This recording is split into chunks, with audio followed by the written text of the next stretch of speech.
In 1970, Elvis Presley walked into FBI headquarters wearing a purple velvet cape, gold sunglasses, and carrying a Colt .45 pistol. He handed President Richard Nixon a handwritten letter requesting a federal badge. He wanted to become an undercover agent in the war on drugs. Nixon's aides thought he was insane. 30 minutes later, Elvis walked out with exactly what he wanted, a Bureau of Narcotics badge, and the beginning of an FBI file that would grow to over 600 pages. What's inside that file isn't about drugs. It's not about his death. It's about death threats, extortion attempts, and a kidnapping plot that almost destroyed him. The FBI declassified it in 2011, and what it reveals will change everything you thought you knew about the king. The FBI started watching Elvis in 1956. He was 21 years old. Heartbreak Hotel had just hit #1, and parents were terrified. The first FBI document came from a concerned citizen in La Crosse, Wisconsin. Someone wrote to FBI Director J. Edgar Hoover claiming Elvis's music was part of a plot to corrupt American youth. The letter accused him of being vulgar, indecent, a threat to the moral fabric of the country. Hoover took it seriously. The FBI opened a file. They began collecting newspaper clippings, monitoring his performances, tracking complaints from parents and religious groups who thought rock and roll was the devil's music. By 1957, a juvenile delinquency expert testified before Congress that Elvis's hip movements were sexually suggestive and contributed to youth crime. The FBI documented it. When Ed Sullivan filmed Elvis only from the waist up in January of 1957, the FBI noted that too. But Elvis wasn't doing anything illegal. He was just singing, dancing, being himself. The FBI couldn't touch him, so they watched and they waited. By the early 1970s, Elvis was the highest paid entertainer in Las Vegas. Over 600 concerts at the International Hotel between 1969 and 1976. Sold out every show, made millions, and became a target. The FBI file reveals Elvis received constant death threats. Letters arrived at Graceland weekly. Some threatened to shoot him on stage. Others threatened to kidnap his daughter, Lisa Marie. A few threatened to poison him. One letter, dated August of 1970, came from a man claiming to be a hired assassin. He'd been paid $50,000 to kill Elvis during his Las Vegas engagement. The letter included specific details about Elvis's security, his dressing room, his schedule. It was credible enough that the FBI investigated. In 1973, a more serious threat emerged. Michael Lawrence tried to extort Elvis for $50,000. He claimed he'd kidnapped Lisa Marie, who was 5 years old. The FBI arrested Lawrence before he could act. He was convicted of extortion and sentenced to prison. But the most disturbing threat came in 1975. According to the FBI documents, a group planned to assassinate Elvis on stage in Las Vegas. They intended to shoot him from the audience during a performance. The FBI took it seriously. They increased security. They stationed undercover agents in the crowd. Elvis performed with sharpshooters positioned in the wings, ready to respond. The assassination never happened, but Elvis knew about it, and according to people close to him, it changed him. He became more paranoid, more isolated, more dependent on his inner circle. The strangest document in the FBI file describes Elvis Presley's meeting with President Richard Nixon. Elvis had flown to Washington, D.C. on a whim. He'd written a 6-page letter to Nixon on American Airlines stationery during the flight. He wrote, "I can and will be of any service that I can to help the country out. I have no concern or motives other than helping the country out." He also requested a Bureau of Narcotics badge. He collected law enforcement badges and wanted one from the federal government.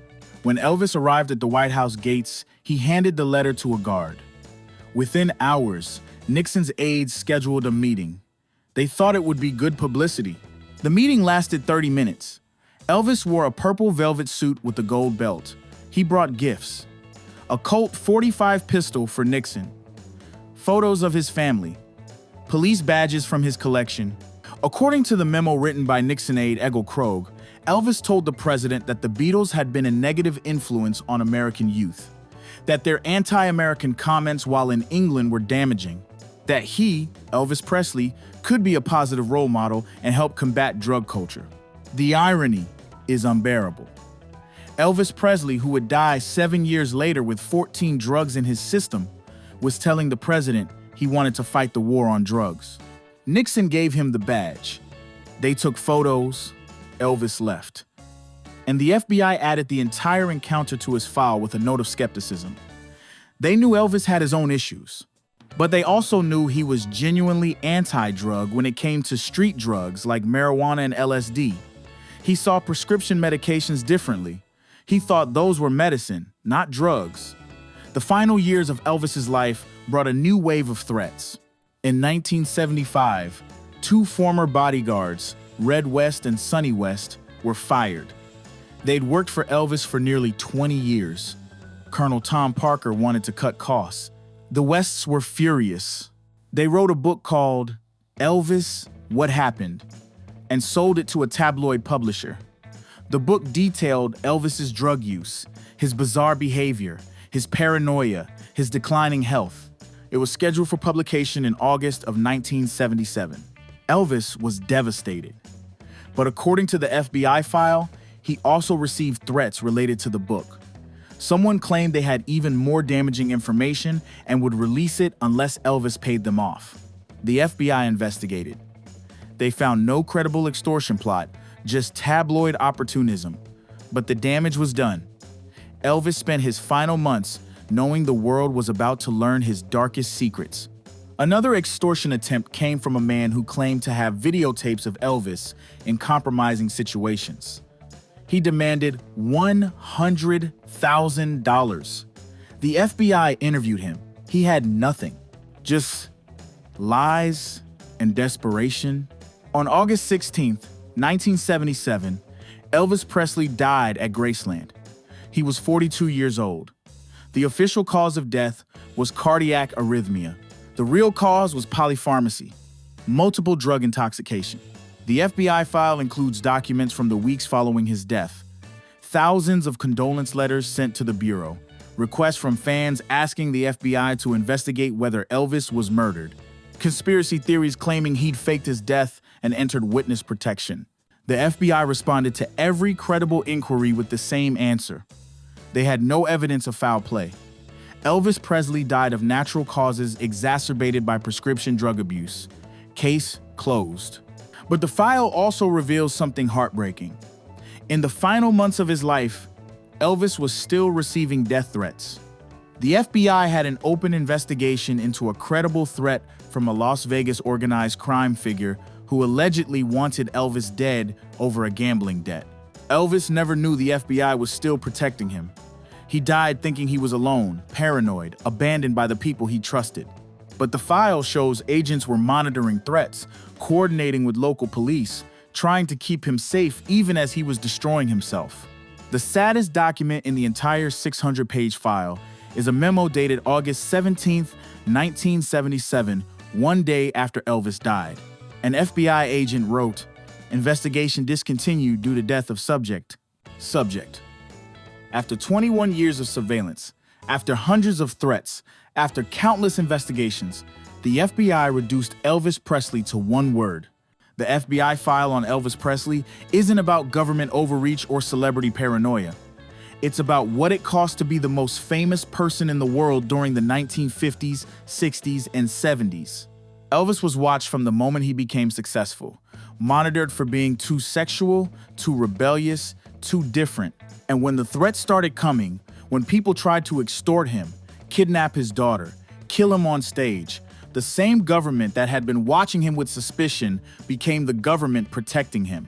The file shows a man who wanted to serve his country, who genuinely believed he could make a difference in the war on drugs despite his own addiction, who collected law enforcement badges because he wanted to feel like he was part of something bigger than himself. It also shows a man who was hunted by criminals, by opportunists, by former friends turned enemies, and in the end, by his own demons. The FBI declassified the file in 2011. You can read it yourself. 600 pages of memos, letters, investigation reports, surveillance notes. It's all there, and it's all heartbreaking. Elvis Presley died alone in a bathroom at Graceland, but the FBI file proves he was never really alone. Someone was always watching. The file reveals something most people never knew. Elvis received death threats up until the day he died. The FBI was investigating an active assassination plot when he passed away. They were trying to protect him while he was destroying himself with prescription drugs. The last page of the file is the most tragic. Investigation discontinued due to death of subject. 21 years of watching, protecting, documenting, and it all ended with one sentence. If you want to hear more untold stories about the legends who changed music history, subscribe to King of Rock and Roll and hit that like button. Stay tuned for more content.